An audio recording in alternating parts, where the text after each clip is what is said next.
across the sea. It lingered there to touch your hair and walk with me. All summer long we sang a song, and then we strolled that golden sand. Good times and good music, playing stickball in New York, one of the rare innocent moments in The Pope of Greenwich Village, one of the new movies we'll be reviewing this week on At the Movies, the movie review program. Across the aisle from me, Roger Ebert, film critic of the Chicago Sun-Times. And this is Gene Siskel, film critic of the Chicago Tribune. We'll also be reviewing on this program Rhinestone with Dolly Parton as a country singer teaching her craft to cab driver Sylvester Stallone. And we'll also introduce something new at the movies this week, a close-up report we're calling X-Ray. Now Gene starts with The Karate Kid. We'll be film doctors, okay? The Karate Kid is sort of a combination of Enter the Dragon and Rocky, telling the story of a teenager who is picked upon by kids in school until he finally meets his bullies in a karate tournament that ends the film. The put-upon boy is a young man named Daniel, an Italian kid from New Jersey who moves with his mother to California, and he becomes the target for constant attacks when he starts hanging around with the bully's former best girl.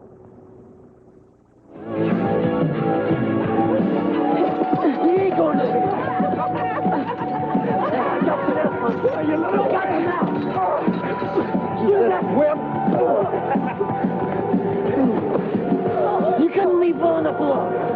Could you, little twerp? No, you had to push it. Well, now you're gonna pay. Whoa, where are you going, sweetheart? How about a front kick, Johnny?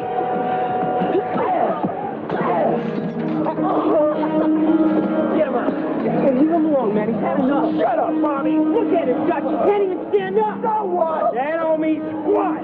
Johnny, leave him alone, man. He's had enough. Brother Sagway, he's had enough, man. What is wrong with you, Johnny? The enemy deserves no mercy. Right. You're crazy, man.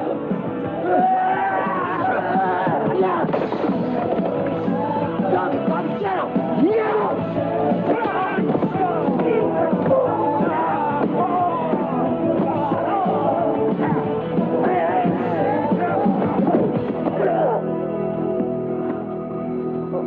The guy to the rescue there is the janitor in Daniel's apartment building. Daniel didn't realize he was a karate expert. How come you didn't tell me? Tell you what, That you do karate? you never ask. And where'd you learn it from?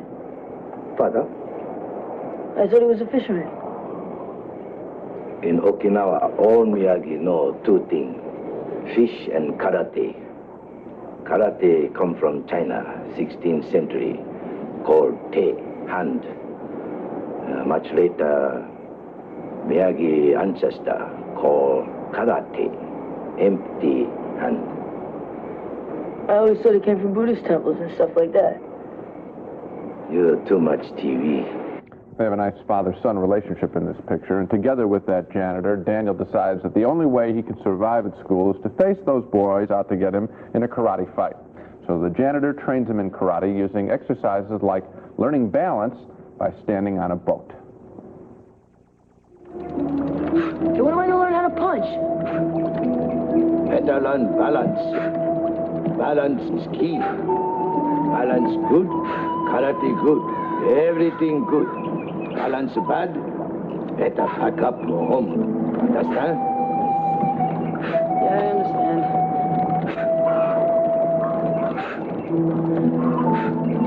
Hey, you ever get into fights when you were a kid? Plenty. Yeah, but it wasn't like right? Why? Fighting. Same. Yeah, but you knew karate. Someone always know more. You mean there were times when you were scared to fight? Always scared. Miyagi hate the fighting. Yeah, but you like karate.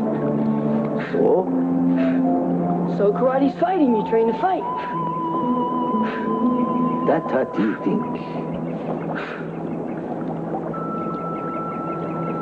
No. Then why train? So I won't have to fight. Miyagi have a hope for you. When am I going to learn how to punch? Learn how punch. And learn how keep trying. No!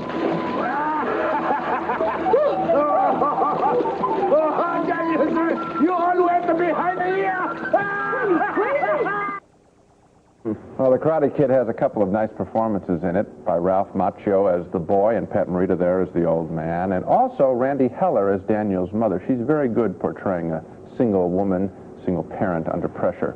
The performances go a long way toward making this predictable story interesting, but there is one big problem with the movie. For me, it's just too long. Maybe by 20 or 30 minutes, there's no reason for a film like this to run 2 hours and 10 minutes. It doesn't have that much to say, and it says it too slowly. That criticism aside, though, The Karate Kid works because it sees the problems of the new kid in school quite well, and I think quite accurately, and Ralph Macchio is quite winning as Daniel. So, marginal thumbs up for me. It gets a big thumbs up for me, and especially because of Pat Morita as that Japanese-American janitor who's going to teach him all the moves. I thought it was a great performance, and I didn't think that the training scenes were predictable. In fact, just the opposite. I've seen I didn't so say many... that the training scenes were predictable. Oh, so in other words, you think Story. most of the movie isn't predictable? I think Because most of it is the training No, I think sequence, his relationship with that guy. I think most of the movie is predictable. Predictable that they will have a karate fight, and I don't want to go beyond that. Well, we know this is the director of Rocky. That might help you to Right. kind of guess what's going to happen. But That's the what fact is, when he teaches him karate, he does it in so many different ways. Polish the car, paint the fence, paint Right. the house, work out on the boat and so forth. And this is the first karate movie I've seen where the philosophy of this karate, instead of just being a fighting technique, it becomes a whole approach to life, really kind of was part of the whole thing that was going on. Well, that's sort of, I think that's sort of predictable. I mean, even the TV show, you know, with the Carradine had a little bit of the karate is more than just combat. What I like are the individual characters in the film. I think that's very well. I just would have compressed the story a little bit. Otherwise, I liked it, though. Okay, we're more or less in agreement. Pat Morita, I think, are possible for an Oscar nomination if the movie does it at the box office. No way. Okay, I'll see you in a couple of months. Next at the movies, Dolly Parton teaches Sylvester Stallone how to be a country boy in Rhinestone.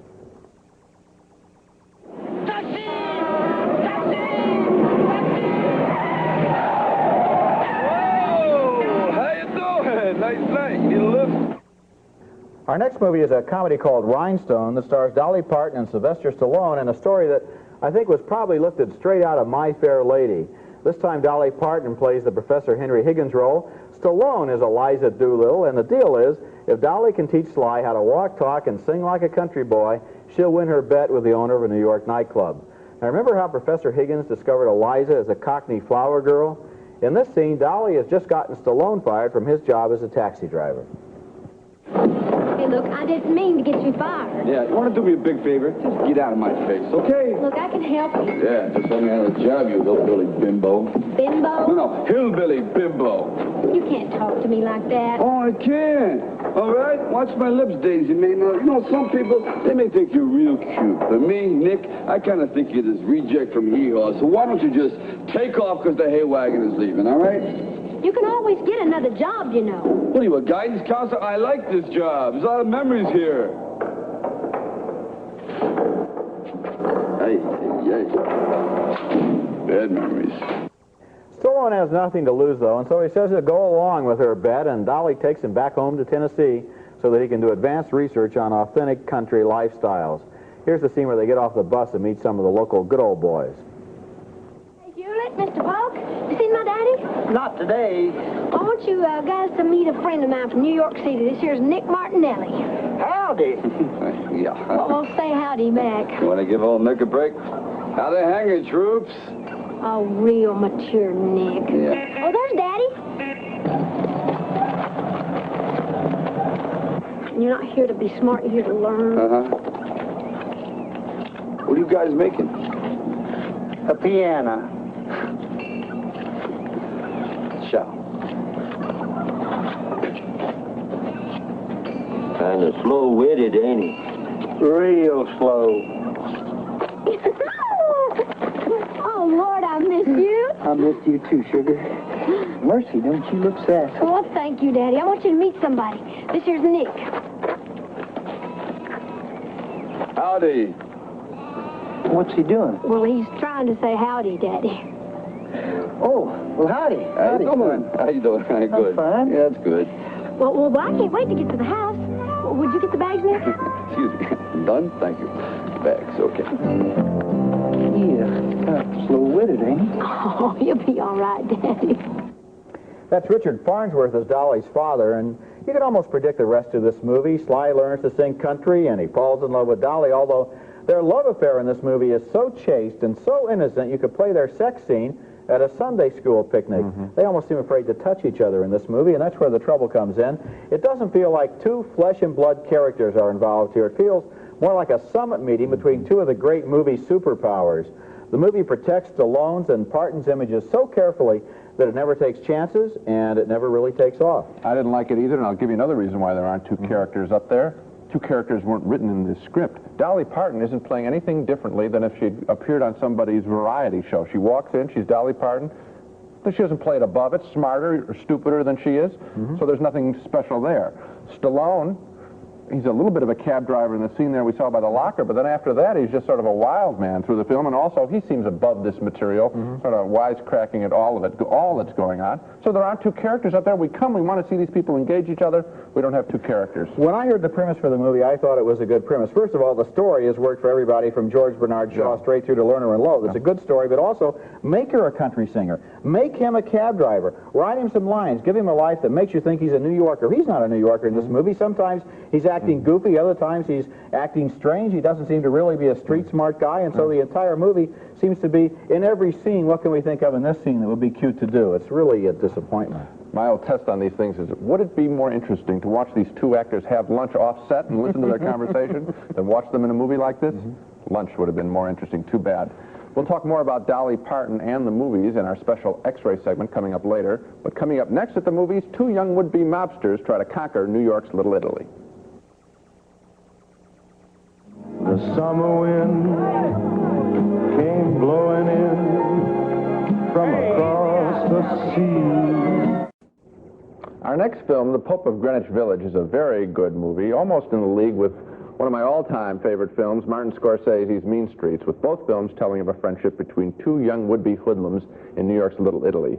One kid is sort of a constant screw-up, the other kid more responsible. In The Pope of Greenwich Village, Eric Roberts, the fine young actor from Star 80, plays the goof-off kid, and Mickey Rourke plays the older, more responsible one, sort of older-younger brother relationship here. And here's a typical scene where Eric Roberts, the goofy one, is trying to sell Mickey Rourke on a plan to raise money at the racetrack with a horse he's invested in, a horse, he says, that secretly has championship stock in its blood. Now, you bet horses. You know what that means. Our first race, Story Hope goes off at big odds, man. Her papers say that her father was some piece of garbage, but she got the champion gene, Charles. Champion gene. Yeah. Horses ain't like people, man. They can't make themselves better than they're born. See, with a horse, it's all in the gene. The horse got absolutely nothing to do with it. Well, let me ask you something. I mean, how the hell are you going to make your shine like payments? I mean, now especially. Exactly like I told you, man, with the nicest, easiest score you ever heard of. Charlie, at least meet the guy, okay? You got nothing to lose by looking it over. This is a very strong film because those are two compelling characters as individuals, and together they're even more interesting as a pair of little guys lost. But not everything in their lives is such innocent fun as eating a sandwich on a sunny day. They are playing around with real mobsters, and one of Eric Roberts' goofy plans involves them stealing money from a mafioso, and when he's caught, there's going to be real blood to pay, as his uncle is forced to tell him with other mobsters looking on at the racetrack. The mob wants him to name his partners in this robbery. What would you do? You was in my shoes, Pete. Me? First espresso I carried did have a cup full of lye in it. What do I do? I can't put lye in Eddie Grant's coffee. But I can't rat either. I ain't built that way. Paulie, in my life, I never told nobody to rat. But it ain't the old days. Wise guys rat people out now. I can't, Pete.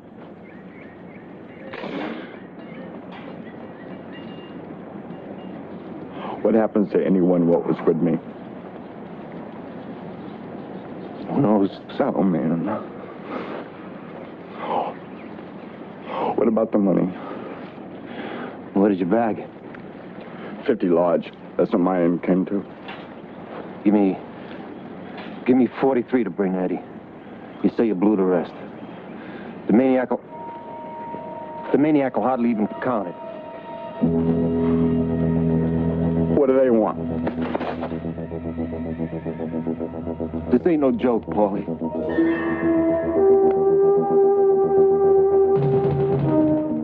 What those two guys in the background want is to make sure that he gets hurt there, whether he's going to tell or not. The Pope of Greenwich Village has only one small problem. I didn't like the very last shot of this movie. I thought it was too frivolous, and maybe there were a couple other scenes that went overboard with emotion. But those little quibbles aside, I think this is a terrific film. Well-acted characters, well-written characters, innocent young men trying to act like adults and not quite making it by a long shot. I'd say it's good but not terrific, and I'll tell you what I didn't like about it. Not only doesn't it really have an ending, but it doesn't have a last act. I felt that after a pretty serious setup, they got into just how can we resolve the plot, we'll do this, it'll all become mechanical at the end. The second question is probably a result of the fact that I'm from Chicago, and that is, I realize there are probably guys just like that in New York City, but there are times when Eric Roberts in particular seemed to be very good, and other times when he seemed like he was going over the top. Like, come on now, is this behavior, or is this some kind of graduating day at the acting academy? Those were my quibbles, too. The end, the last shot, and then a couple of scenes. I wish I had been the editor on this picture. I would have kept him from embarrassing himself. But, gee, I haven't seen characters like this. Young guys where you really feel their lives are in jeopardy, and you almost want to step into the action here and say, don't do this. Do something else, because you care so much about them. Well, you have seen characters like this, though, and you mentioned them. Absolutely. Mean Streets, and Mean Streets really is the measure against which Pope of Greenwich Village approaches, but it's still down here in the middle. I liked it more than you did, still. Okay. Next at the movies, a new report on At the Movies called X-Ray, where we look at what they're doing wrong with Dolly Parton's career. It's just a biz with no time country place. Nothing too high tone. Just lots of goodwill and maybe one small thrill. Just lots of goodwill and maybe one small thrill. Just lots of goodwill and maybe one small thrill. But there's nothing dirty going on. I got those Tennessee homesick blues running through my head. Tennessee homesick blues. Today's X-Ray subject, Dolly Parton. And this is a new segment of the show where we take a look at what we think is right and wrong about the movies that are coming out and ask questions that occur to us, such as, what I want to know is, why don't they let Dolly Parton play a human being in the movies? Rhinestone, her new movie, treats Dolly like some sort of exhibit in the Smithsonian. Bring her on, label her, let her look good, but don't let her be spontaneous or act human. Now, just because Dolly Parton is bigger than life doesn't mean you have to treat her like she was on permanent display. She's one of the most cheerfully down-to-earth performers and one of the best country singers in show business these days, but the only movie where she really got to show that was the real her was in the first one, 9 to 5 in 1980. She played an office worker who got fed up with all the passes that her boss was making at her. 1982, Dolly starred with Burt Reynolds in The Best Little Whorehouse in Texas, where she played just about the most wholesome madam in history. And now in Rhinestone, her dialogue sounds like a cross between I Love Lucy and the Beverly Hillbillies. I wouldn't come to your place with a quart of Lysol and a fumigation truck. Now, I wonder if Dolly's amazing figure intimidates Hollywood. In Rhinestone, half the time they're shooting her from the neck up, but Dolly Parton is more than just another pretty face. She's the latest and probably the most talented in a great Hollywood tradition of comic sex symbols like Mae West, who practically invented the theory that if you've got it, flaunt it, and Marilyn Monroe, who combined her sensuality with a lot of vulnerability and a sweet sense of humor. Dolly Parton could do that too, but first she's got to find a good screenplay, one where they let her be a real character instead of just part of the package. I think the trick is maybe they got to decide whether they think she can act or not. I think she can act. I do too. We saw her act in 9 to 5. She's not that secretary, but she stood for generic secretaries always getting beat up by the boss. It was a very genuine character. She has not had a real character to play since. I think someone would be very smart if they do with her, just like they did with Cher. Play her, have her. She could have played the role in Silkwood, frankly. Of course. You put her in a dress, cover her up a little bit, so maybe she isn't so startling, and let her play a down-home character. I think she can do it. I think she can too. I think she ought to make a serious little dramatic movie. And another thing she ought to make is a real musical where she gets to sing. I've got all of her records at home. I don't need, with all due respect, Sylvester Stallone and Burt Reynolds to do duets with Dolly Parton in order to be able to hear her do country music. Yeah, she doesn't do a lot of country music in Rhinestone. Okay, the doctors are in. So much for the X-Ray, and so much for Dolly Parton. Now to recap our reactions to the movies on this show. Both Roger and I like The Karate Kid, Roger more than me, and we also were in agreement on Rhinestone, both disappointed. Rhinestone with Dolly Parton, of course, and Sylvester Stallone, a film with a tissue paper thin script, lacking totally in characterization. And we also agreed on The Pope of Greenwich Village, with a couple of terrific young actors playing two fascinating characters. I liked it even more than Roger. Well, so I guess the Karate Kid is my first choice. Pope of Greenwich Village is your mine. first choice, and we'd both make the other one our second choice. Next week at the movies, we'll review Conan the Destroyer, once again with Arnold Schwarzenegger, this time joined by Grace Jones and Wilt Chamberlain, and also Bachelor Party with Tom Hanks as a bridegroom-to-be whose buddies throw him one last rowdy bash. And that's next time. Until then, we'll see you at the movies.